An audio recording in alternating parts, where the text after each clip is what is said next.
Hello everyone. इस last part के start में दिखाते हैं अब थोड़ी देर यूरी सोचता है कि मैं हॉस्पिटल जाऊं या एग्ज़ाम में, और फिर वो फैसला करता है कि वो एग्ज़ाम देगा।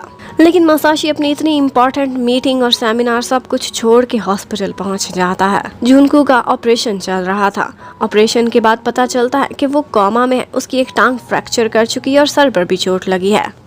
वो कब होश में आएगी इसका कुछ पता नहीं है। अब नेक्स्ट डे फिर से यूरी का एक एग्जाम था, वो डिस्ट्रैक्ट ना हो इसलिए वो एक दफा तो हॉस्पिटल के बाहर आता है, लेकिन फिर वहां से वापस चला जाता है क्योंकि उसे लगा था कि जुनको ने पूरा साल इतनी मेहनत की है उसकी खातिर, अगर वो फेल हुआ तो वो बहुत मायूस हो जाएगी। अब फाइनली जुनको को होश आ जाता है और जैसे ही होश में आती है उसने सबसे पहला नाम यूरी का लिया था। अब मसाशी भी वहाँ पहुँच जाता है और उसकी तो आंखों में आंसू थे। वो कहता है कि मैं यही सोच रहा था कि अगर तुम होश में ना आती तो मैं शायद जिंदा ही ना रह पाता। मैंने 2-3 दिन बहुत परेशानी में काटे हैं। अब एग्जाम तो खत्म हो गए थे।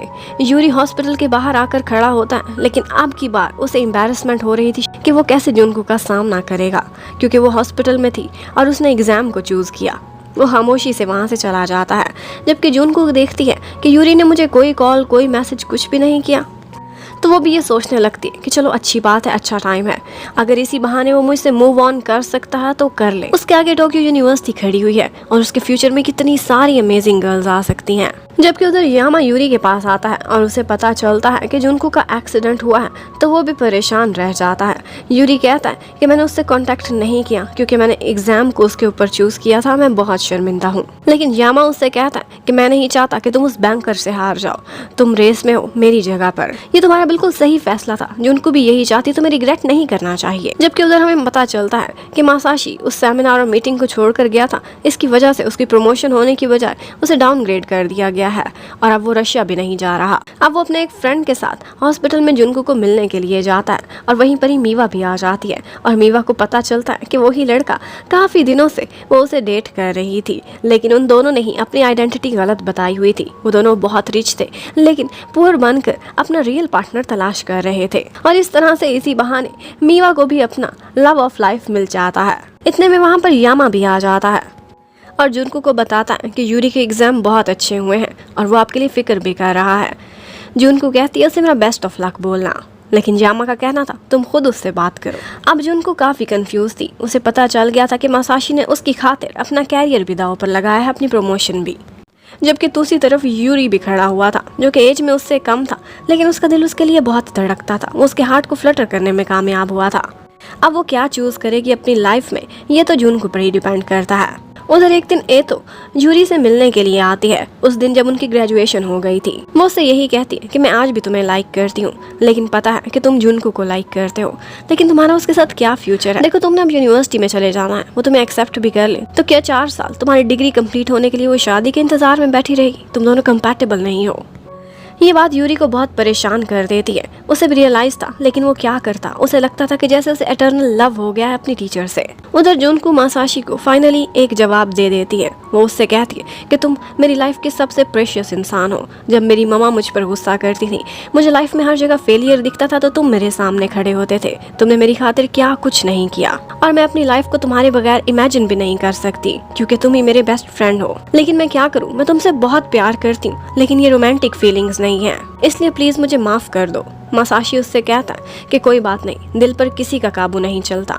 मैंने भी तुम्हें इसलिए प्रपोज किया था ताकि एक दिन तुम अपने मुंह से मुझे इनकार करो, मैं रिजेक्ट हूँ, तो शायद मैं मूव ऑन कर सकूं। और वो उससे ये भी बोलता है कि हम कजन्स और बेस्ट फ्रेंड्स हमेशा रहेंगे। अब जब जुनको ठीक होकर अपने काम पर जाता तो उसे पता चलता है कि उसके हार्ड वर्क की वजह से उसे एक कॉन्ट्रैक्ट एम्प्लॉय से फुल टाइम बना दिया गया है। ये सुनकर वो बहुत खुश होती है। जबकि उसी दिन हमें दिखाते हैं कि यूनिवर्सिटी के एंट्रेंस एग्जाम का रिजल्ट आने वाला था। उस दिन टीचर्स एग्जाम का रिजल्ट नहीं देखते, बल्कि उन्होंने यही ट्रेडिशन बनाई हुई थी कि स्टूडेंट्स खुद हमें इन्फॉर्म करेंगे। वो तो बस खड़े होकर उनके लिए प्रे करने लगते हैं। अब बहुत सारी कॉल्स उनकी एकेडमी में आ रही थी। डिफरेंट यूनिवर्सिटीज में बहुत सारे स्टूडेंट्स का एडमिशन हो चुका था। कुछ खुद आकर खुशखबरी देते हैं। एक तो जिसका पढ़ाई में मन नहीं लगता था, यूरी के बहाने उसने इतना पढ़ लिया था कि उसका एडमिशन भी एक अच्छी यूनिवर्सिटी में हो गया था। अब बहुत सारे लोग आते हैं, खुशियां मनाते हैं, लेकिन जुनको को तो यूरी की फिक्र थी। उसकी तरफ से कोई न्यूज नहीं आ रही थी। अब वो परेशान होकर एक जगह पर जाकर बैठ जाती है जहाँ पर यूरी उससे मिला था एक दफा। वो उसके पास दौड़ता हुआ आता है और कहता है कि मेरा टोक्यो यूनिवर्सिटी में एडमिशन हो गया है। और उसे बताता है कि आप कितनी इंपॉर्टेंट हैं, आपके बगैर ये इम्पॉसिबल था, मेरी लाइफ एक डिजास्टर थी, मुझ जैसे स्पॉइल्ड लड़के को आपने सुधारा है। और फिर उसके बाद वो उसे बताता है कि मैं आपसे प्यार करता हूँ, लेकिन जुनको उसे रोक के कहती है कि मैं और मसाशी एक दूसरे के लिए कंपैटिबल हैं, वो मेरी ही उम्र का है और हम दोनों शादी कर लें तो ज़्यादा बेहतर होगा। और बस वो उसके हेयर को प्यार से हाथ लगाती है और कहती है कि मुझे तुम पर प्राउड है, तुम्हारी लाइफ आगे बहुत ब्राइट होने वाली है। ये कहकर वो चली जाती, जबकि यूरी बेचारा बस उसे जाता हुआ देखने लगता है। अब यूरी का यूनिवर्सिटी में एडमिशन हो चुका था, उसके पीछे बहुत सारी गर्ल्स थी जो कि उसको अपना बॉयफ्रेंड बनाना चाहती थी, लेकिन वो किसी पर भी तवज्जो नहीं दे पाता था। जुनको के पास भी नए स्टूडेंट्स आ चुके थे, दोनों की लाइफ मूव ऑन कर चुकी थी, लेकिन एक्चुअली यूरी कभी भी अपने पास्ट से आगे हिल नहीं सका था। एक दफा उसे मसाशी मिलता है, वो उससे पूछता है कि आप दोनों की शादी कब है। मसाशी तो शॉक्ड रह जाता है, लेकिन उसे कुछ भी नहीं कहता। लेकिन बाद में वो जुनको को कॉल करके उसे डांटता है कि तुम्हें थोड़ी शर्म करनी चाहिए, तुम लाइफ में कोई एक फैसला क्यों नहीं लेती, तुमने मुझे भी इनकार कर दिया और यूरी से भी झूठ बोला। अब जुनको बहुत शर्मिंदा होती है, वो अभी भी सिंगल थी, अनमैरिड थी, इवन के किसी के साथ हुक्ड भी नहीं थी। अब एक दफा यामा जुनको से मिलने के लिए आता है, वो एक पॉलिटिशियन बन चुका था। वो जुनको को यही मशवरा देता है कि तुम कब तक लाइफ में ऐसे ही लर्क करती रहोगी, किस्मत ने तुम्हारे लिए जो कुछ भी लिखा है वो हो जाएगा, अगर तुम यूरी को लाइक करती हो तो तुम उसकी लाइफ में चली जाओ। अब ज्यादा बातें तो यामाशीता के पेट में हजम नहीं होती थी, वो फौरन से वहाँ से वापस जाता है और यूरी को कॉल करके कहता है कि वो मसाशी से शादी नहीं कर रही, उसने सिर्फ तुम्हें इनकार करने के लिए ये झूठ बोला है ताकि तुम मूव ऑन कर सको, और पता नहीं मैं कैसा पॉलिटिशियन बनूंगा क्योंकि मेरे पेट में सीक्रेट्स ही नहीं रहते। अब यूरी दौड़ता हुआ जाता है, उस टाइम पर जुनको अकेडमी में थी। वो उससे पूछता है कि सच सच बताओ, क्या आप मुझसे प्यार करती हो। जुनको कहती है हाँ मैं करती हूँ, लेकिन हमारा एज डिफरेंट हमें कहाँ पर लेकर जाएगा, क्या तुम्हें कुछ अंदाजा है। थोड़े सालों बाद तुम मुझसे बोर हो जाओगे, 8-10 साल बाद तुम मुझे डंप कर दो, इससे बेहतर है कि हम दोनों लाइफ पार्टनर्स बने ही ना। उसकी ये बात सुनकर यूरी बहुत ज्यादा दुखी हो जाता है, उसकी आंखों में आंसू थे। वो उससे कहता है कि क्या आपको मुझ पर इतना भी विश्वास नहीं, मैं बाकी गाइस की तरह से नहीं हूँ, मैं बहुत वियर्ड एडल्ट हूँ, बिल्कुल आपकी तरह से। वो खामोशी से उसे हक करता है और वहाँ से चला जाता है, कुछ भी और डिमांड किए बगैर। जबकि उधर दिखाते हैं कि मीवा की एंगेजमेंट थी और उसमें बहुत सारे लोग वो पार्टी अटेंड करने के लिए आए हुए थे।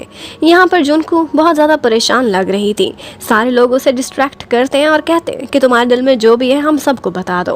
वो सबसे शेयर करती है और कहती है कि मैं कितनी परेशान हूँ, मैं यूरी को भुला भी नहीं सकती और उसके साथ भी नहीं रह सकती क्योंकि हमारा एज डिफरेंस है, कल को वो मुझसे बोर ना हो जाए।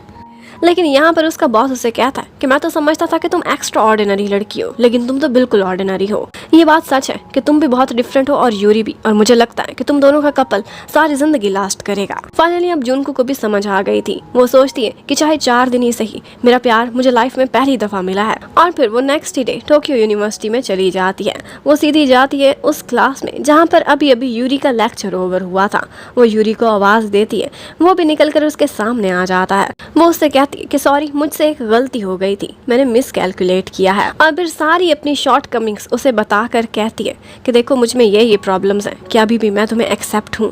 तो आगे से यूरी उसे कहता है कि मुझे सिर्फ और सिर्फ तुम एक्सेप्ट हो, तुम्हारे अलावा मुझे और कुछ भी नहीं चाहिए।